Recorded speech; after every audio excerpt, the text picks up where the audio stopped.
Ininspeksyon ng Philippine National Railways ang ruta ng North-South Commuter Railway sa Laguna. Samantala, patuloy pa rin ang pakikipag-ugnayan ng ahensya sa mga maapektuhan ng proyekto.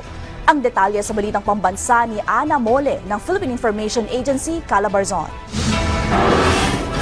Patuloy ang ginagawang hakbang ng Philippine National Railways o PNR upang mapabilis ang konstruksyon ng North-South Commuter Railway Extension na makakapagserbisyo sa tinatayang 8,000 daang mananakay araw-araw. Sa inspeksyon noong nakaraang linggo, pinuntahan ng PNR ang mga komunidad sa gilid ng mga riles at binigyang solusyon ng ilang mga issue kagaya ng right-of-way at relokasyon. Pagtitiyak ng ahensya na may sapat na suporta at tulong na inihanda ang pamahalaan para sa mga maaapektuhang pamilya.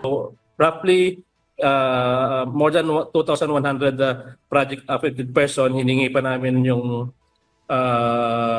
tulong at approval ng DOTR para doon sa additional na hiningi namin na mga sana may lipat sila doon sa mga naka-ready na relocation site. Para sa ilang apektadong residente, masaya sila na nagkakaroon ng mga community assembly at dialogo upang mapakinggan ng pamahalaan ang kanilang mga saloobin. Magiging okay ang pamumuhay namin doon.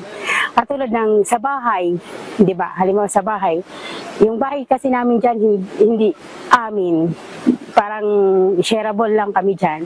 Doon, may sarili kaming bahay. Ang NSCR ay parte ng Build Better More program ng administrasyon ni Pangulong Ferdinand Marcos Jr. na layong modernisahin ang sistema ng transportasyon sa bansa at mapabuti ang koneksyon ng Metro Manila patungo sa mga karating probinsya nito. Mula sa Philippine Information Agency Calabarzon, Ana Mole, Balitang Pambansa.